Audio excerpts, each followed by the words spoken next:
Madame, Monsieur, bonsoir. Bienvenue dans ce journal. Voici ce qui domine l'actualité ce soir. L'UA à la recherche de son autonomie financière, le 11e sommet de l'Union africaine se tient en Éthiopie. Cette rencontre vise à lever tous les blocages de son fonctionnement opérationnel. Le président Alassane Ouattara a pris part aux travaux. Le programme Eau pour tous est en marche. Notre pays bénéficie de l'appui du Conseil de l'Entente. 97 millions investis, 15 forages pour donner de l'eau potable aux populations dans les zones rurales.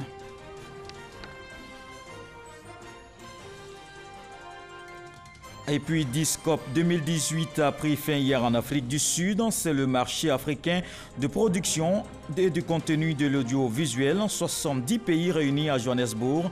Une rencontre bénéfique pour la Côte d'Ivoire. Le président de la République est rentré aujourd'hui d'Addis Abeba. Alassane Ouattara a participé au 11e sommet de l'Union africaine dans la capitale éthiopienne. Le chef de l'État ivoirien y était pour cette rencontre sur les nouvelles orientations de l'institution africaine. À Addis Abeba, les chefs d'État et de gouvernement ont réfléchi sur le fonctionnement de l'Union africaine, lui avait trouvé des solutions à son autonomie financière. Envoyé spécial, Viviane Aïmé.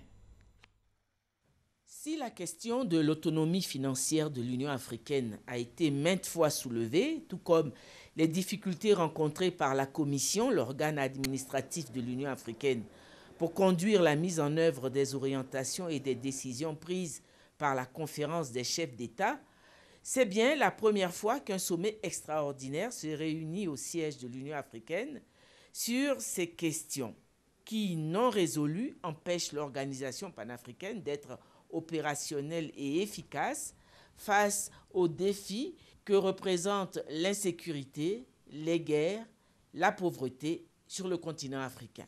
Le sommet a réuni plusieurs chefs d'État et de gouvernement. Le chef de l'État ivoirien, le président Alassane Ouattara, arrivé la veille à Addis Abeba, avait souligné tout l'intérêt qu'il accorde à la question de l'efficacité et de l'autonomie financière de l'Union africaine. Dans sa présentation d'ouverture, le président de la Commission, Moussa Faki Mahama, a plaidé pour que des décisions concrètes soient prises par le sommet. Le renforcement des sanctions à l'encontre des États qui ne sont pas à jour de leur contribution au budget de l'Union ouvre la voie à une action plus déterminée en ces domaines. Dans le même esprit, il est impératif que le processus engagé pour la détermination du nouveau barème de contribution soit parachevé en février 2019, comme proposé par le Conseil exécutif. Le président en exercice de l'organisation, le président rwandais Paul Kagame, pour sa part, a invité le sommet à taire les controverses et à parler d'une seule voix, rappelant la mobilisation exemplaire de l'Afrique pour le poste de secrétaire général de la francophonie. Je tiens à vous remercier. C'était grâce à votre appui sans faille qui a assuré le succès de votre candidat à la tête de la francophonie, la victoire de Louise Mushikiwabo. Encore une fois, ceci démontre que lorsque nous sommes unis, rien n'est impossible au continent. Occasion aussi pour le président en exercice de l'Union africaine de faire une adresse à l'intention du président Ali Bongo Ondimba, dont le pays, le Gabon, est membre de la francophonie. Nous souhaitons à notre frère, le président Ali Bongo, une guérison rapide ainsi que la stabilité pour son pays, le Gabon. La cérémonie d'ouverture a ensuite fait place au huis clos des chefs d'État et de gouvernement. Ce 11e sommet extraordinaire d'Addis Abeba, on peut le dire, est un bon départ pour une résolution effective du blocage financier et opérationnel de l'Union africaine. Les marines nationales françaises et ivoiriennes renforcent leur coopération. Elles se sont entraînées sur nos côtes, un exercice pour renforcer les capacités des marins ivoiriens dans la lutte contre la piraterie et la pollution à Boussanogo. C'est aux côtés de 14 pays que la marine ivoirienne a participé à la première édition de l'exercice d'ampleur du Grand African Nemo. Et il s'agit d'un exercice de coopération opérationnelle initié et piloté par la France ayant pour finalité de contribuer à la liberté de naviguer dans le golfe de Guinée en renforçant la coordination de la lutte contre l'insécurité maritime. Les patrouilleurs ivoiriens, l'émergence et le bouclier se sont pour l'occasion entraînés avec des navires de puissance militaire étrangère. Aider à consolider l'architecture de sécurité maritime dans le golfe de Guinée, soutenir les pays partenaires africains, apporter un support à l'ensemble de la chaîne régionale de sécurité et offrir l'opportunité de réunir en cohérence les différents acteurs ont constitué les enjeux de l'exercice. Donc ça c'est un type de scénario, c'est le scénario pêche illicite. Nous avons joué ensuite le scénario bâtiment piraté, donc là il s'agissait plutôt d'une reprise de vive force. Donc par une équipe de visite ce coup-ci, mais constituée plutôt d'une force spéciale qui seront capables d'embarquer de vive force sur un bâtiment piraté. Également un scénario de pollution maritime, donc là pour le coup le Mistral simulait un bâtiment qui avait fait une pollution, où nous avons également fait l'exercice de recherche et sauvetage en mer, donc liaison avec les centres de commandement à terre, les centres régionaux qui interviennent, coordination des moyens. Ce sont vraiment des scénarios qui font finalement que l'exercice est un exercice de synthèse et d'ampleur en matière de sécurité maritime. Au profit du Grand African Nemo, la marine ivoirienne a renforcé les capacités de ses hommes dans la lutte contre la piraterie, la pollution, la relocalisation, le suivi des navires, l'assistance à des navires en difficulté et le sauvetage en mer. Le bouclier et l'émergence se sont entraînés avec les navires français à 30 nautiques de côte de San Pedro. À Bouaké, le lien armée-nation est en marche. La 3e région militaire a ouvert ses portes au grand public, une action qui vise à renforcer la confiance entre les hommes en tenue et la population. Charles Tatou. Dialogue civilo-militaire, un débat ouvert à tous les acteurs de la vie socio-professionnelle. À travers cette activité, la Fondation Serranti et la Friedrich Ebert veulent contribuer à la consolidation de la confiance entre la population civile et les forces de défense et de sécurité du pays. Ce qui est connu clairement, c'est que les forces de sécurité et de défense sont là pour protéger la population. Mais aujourd'hui, compte tenu des différentes crises, les populations ne se reconnaissent plus trop en ces forces de défense et de sécurité. D'où l'idée donc de travailler à restaurer cette confiance pour montrer aussi à cette population-là que les forces de défense et de sécurité sont là réellement pour leur sécurité. Thème de cette rencontre d'échange, la réforme des forces armées. Quels bénéfices pour les populations? L'animateur principal du débat, un ancien spécialiste des questions militaires. Lamoussa Kone Lassina, colonel-major à la retraite. Il a éclairé le public sur les causes et les enjeux de cette réforme. Il faut qu'il y ait des relations informelles déjà au niveau individuel entre civils et militaires.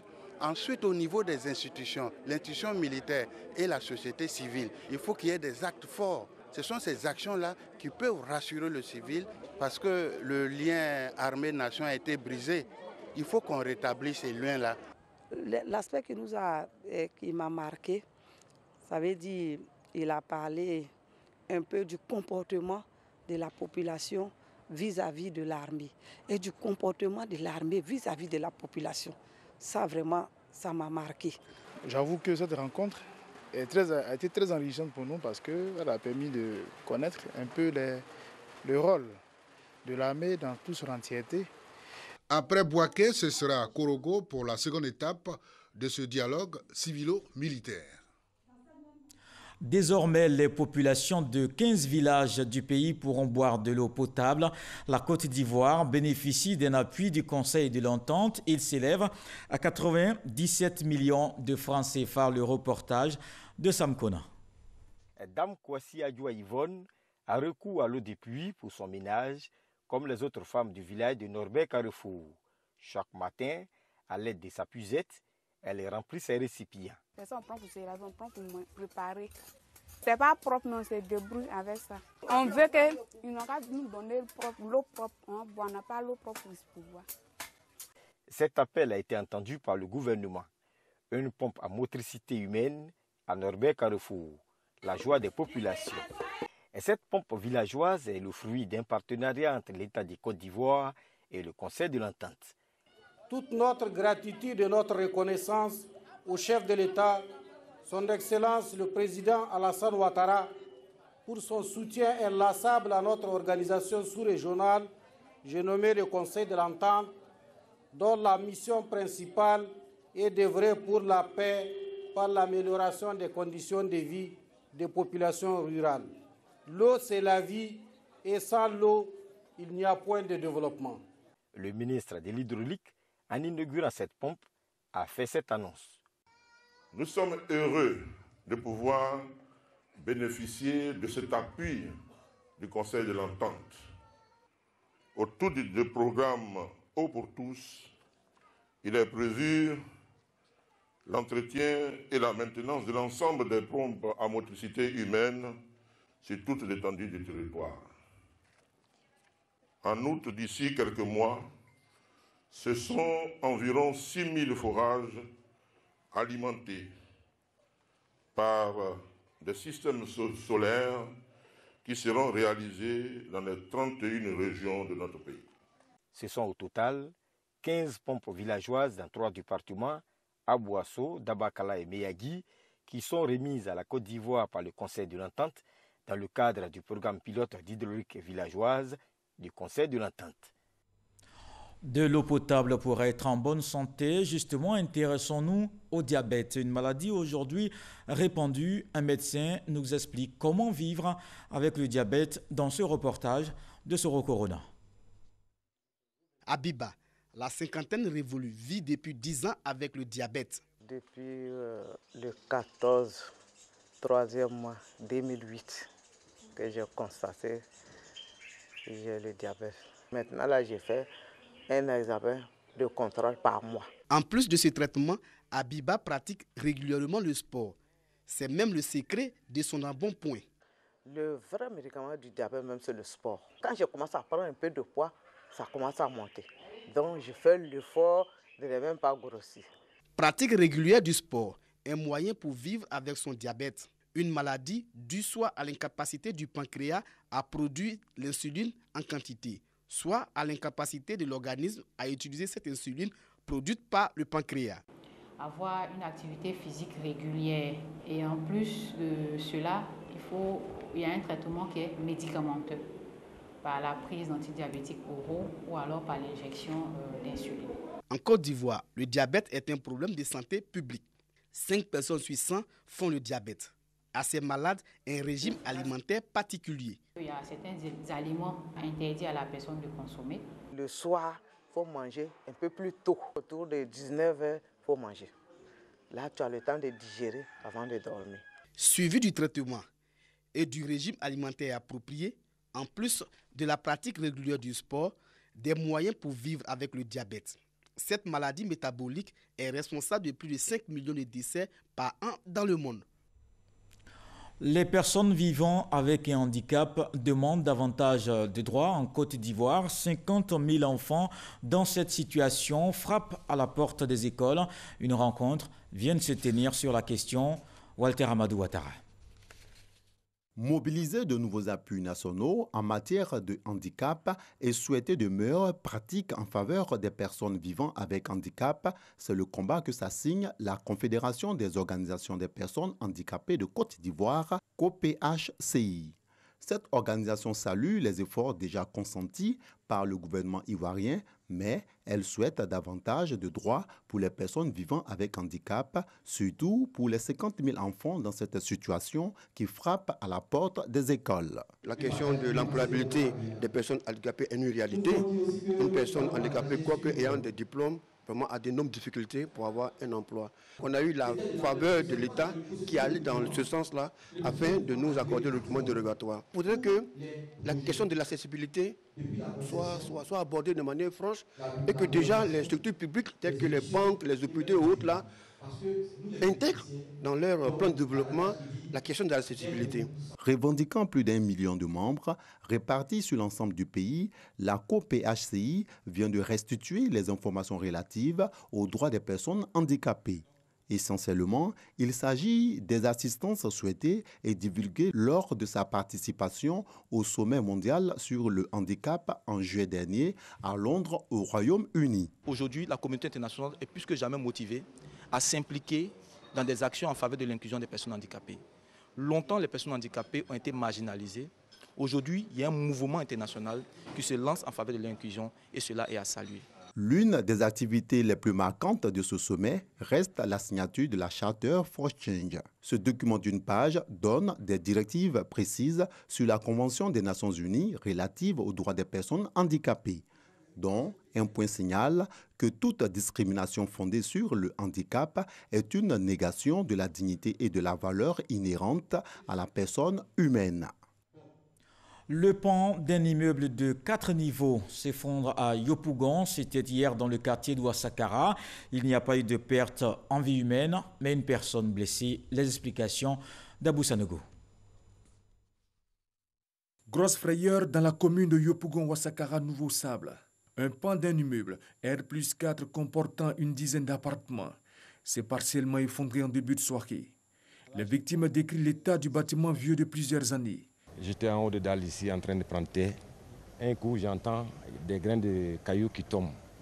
Un coup, ça casse. Ça arrive à un niveau de 1 mètre. Après, mon petit frère est monté. Il dit, ah, l'immeuble est en train de tomber. Il faut évacuer les gens, quoi. Quand on a fini d'évacuer les gens, en même temps, c'est descendu un coup. C'est une vieille maison, c'est fatigué. Et puis, c'est pas solide. Depuis longtemps, les tailles, ça se dégrade pour tomber sur les tôles. Depuis 18 heures, ça a commencé à tomber. Heureusement, à la maison ici, on n'a pas eu de victimes. Mais actuellement, on ne peut pas dormir. État, il y a même un cas démoli pour enlever ici. Parce que ça, là, ce n'est pas un coin où on construit étage comme ça. Ça, ce n'est pas étage. Ça, c'est carton. Les décombres ont occasionné d'énormes dégâts matériels. Les habitations juste dans l'immeuble ont fait les frais. Bilan, un blessé. Aucune perte en vie humaine. J'ai une nièce qui était dedans.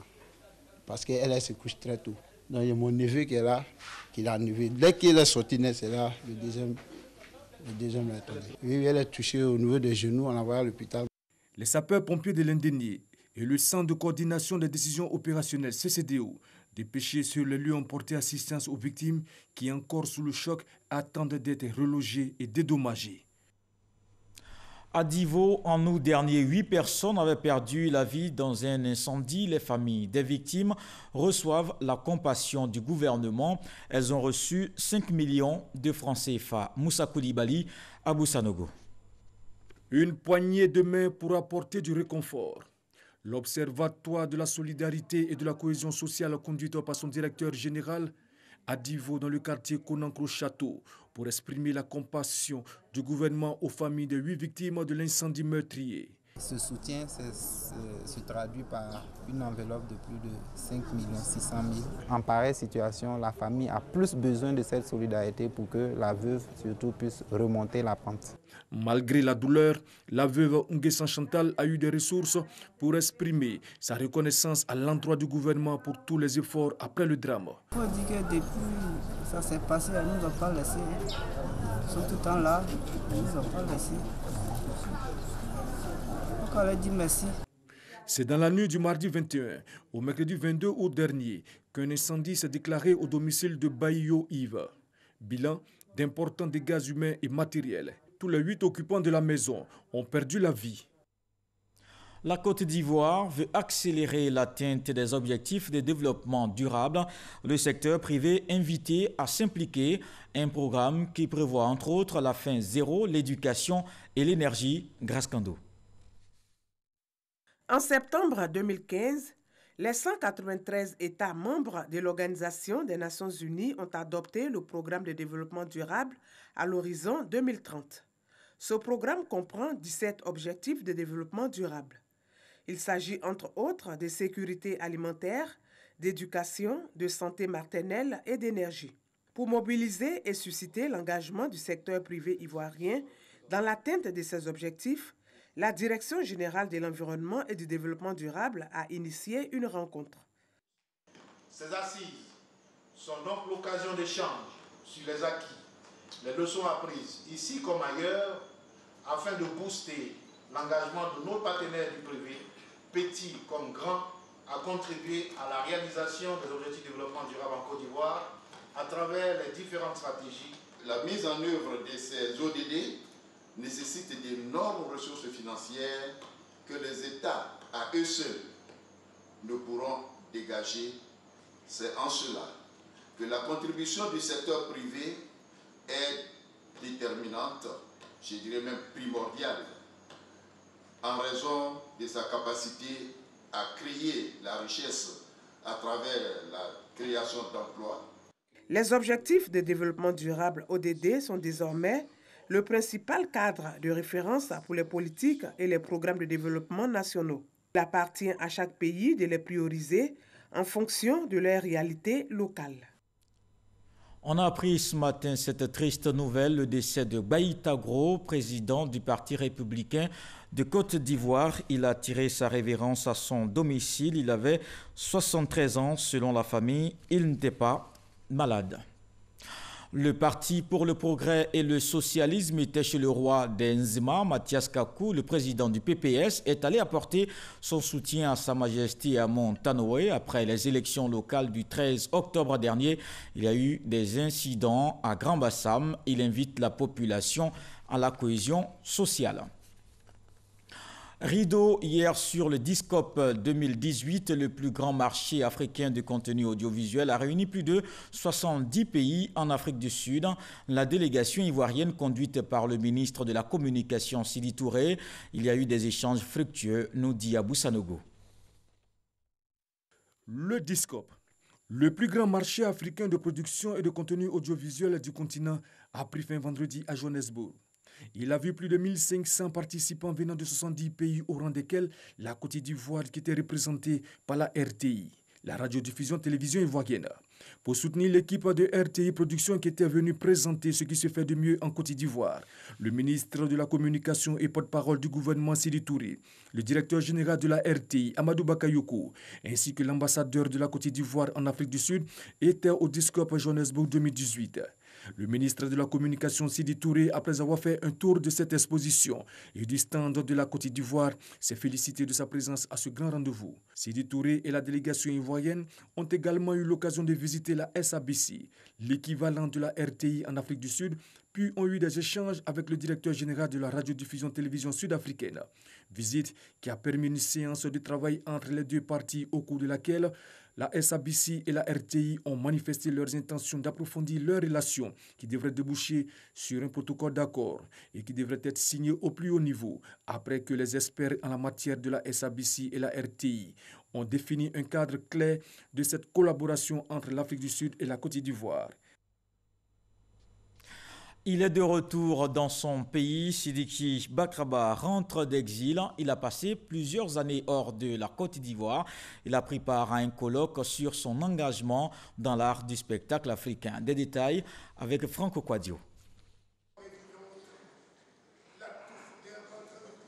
Cette attitude caractéristique, le verbe toujours haut et la voix de Stentor, il l'a toujours. Sidiki Bakaba, même quand il dit une portion de texte de Bernard Dadier, extraite de Béatrice du Congo. Il est de retour après plus de 7 années d'exil suite à la crise post-électorale. Sidiki Bakaba, acteur, réalisateur, metteur en scène et scénariste ivoirien, répond à l'invitation du groupe de recherche en art du spectacle.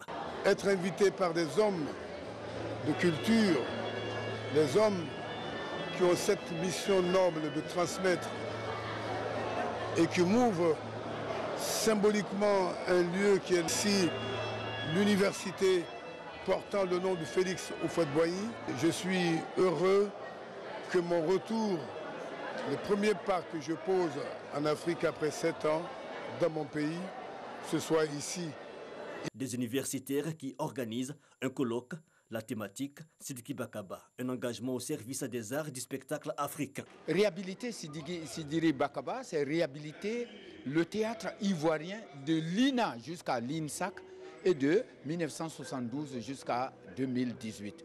Parce que Sidiki Bakaba, qu'on le veuille ou qu'on ne le veuille pas, Il fait partie avec les Bienvenus Neba, les Biti Moro, des pionniers qui ont fait du théâtre ivoirien un pôle d'attraction de toute l'Afrique de l'Ouest francophone. Style Bakaba, il a la diction naturelle même du texte dramatique et la manière africaine de jouer sur la scène. S'il est l'objet des attentions de ces grosses têtes, ce n'est pas de façon fortuite. Il aura impacté 40 ans durant une génération d'acteurs et suscité bien de vocations. Tandis qu'aujourd'hui, j'ai cette opportunité de pouvoir exercer un métier que j'aime, de penser, de réfléchir, de chercher à savoir, à disséquer, à mettre en scène. Tout ça, c'est grâce à Sidiki Bakaba. Sidiki Bakaba, à nouveau sur la terre des Burnis, un acte fort. Même pour une dizaine de jours, l'acteur obligé de repartir pour raison familiale. Une présence cependant saluée. En faisant le pas vers votre pays, vous montrez, chers frères Sidiki Bakaba, chers aînés, chers monuments de notre culture, que les chemins de la culture et des arts s'ouvrent sur les lumières et les fraternités retrouvées. En ce moment où les bras de la nation sont ouverts à tous, il est heureux que nous retrouvions l'icône que vous symbolisez. On est à mesure même de rendre notre pays, sur notre entourage stable. Et ça va être notre mission, nous autres qui sommes rentrés au pays. Et c'est pourquoi je salue Bakaba. Le colloque international sur l'œuvre de Sidiki Bakaba, débuté vendredi dernier, dure 3 jours. L'acteur, réalisateur, metteur en scène a réalisé une quarantaine de productions cinématographiques et une vingtaine de mises en scène et autant de rôles et d'interprétations dont les célèbres Pétanqui et Roue Libre. Ma tête, il y a encore du travail à faire, même en chaise roulante. Une féminité amputée, c'est le titre de l'ouvrage écrit par Adeline Camara, une œuvre qui met en exergue les méfaits de l'excision. Astou Touré. Une fois de plus, un engagement, un cri de cœur pour dénoncer un phénomène qui est su, mais qui continue de faire des millions de victimes dans le monde. L'excision. Cet acte affreux et terrifiant, Kaunam l'a connu. Kaunam, c'est le personnage principal de cette œuvre de 104 pages intitulée « Une féminité amputée ». L'œuvre relate le parcours d'une orpheline qui, très tôt, à l'aurore de sa vie, fait l'amère expérience de l'excision, du viol et des abus sexuels. Adeline Camara, auteure de cette œuvre, touche à plusieurs thématiques. La scolarisation de la jeune fille, la maltraitance, les fistules obstétricales. Mais au-delà de la chair, Adeline s'attaque également à l'excision de la langue, les abus sexuels. Un phénomène su, mais tue. Au-delà des lignes, elle mène une réflexion sur les us et coutumes de sa région, le Hambol. En 12 chapitres, elle exprime sans équivoque les méfaits des mutilations génitales de la jeune fille dans le seul but de mettre fin à ce cycle infernal. C'est un témoignage, c'est un fait réel. Depuis 1998, on a voté une loi pour que l'excision puisse s'arrêter, que le gouvernement fasse plus. Comptable de formation, des chiffres, Adeline Camara passe aux lettres. Une féminité amputée est sa première œuvre. Dans le reste de l'actualité présidentielle à Madagascar, 2 anciens présidents au second tour, Andry Rajoelina, accrédité de 39%, est talonné par Mak Ravalomanan, 35% des voix. Le président sortant arrive en 3e position avec 8% des voix. Ce journal est terminé. Merci de l'avoir suivi. Je vous retrouve demain avec beaucoup de plaisir. Bonsoir.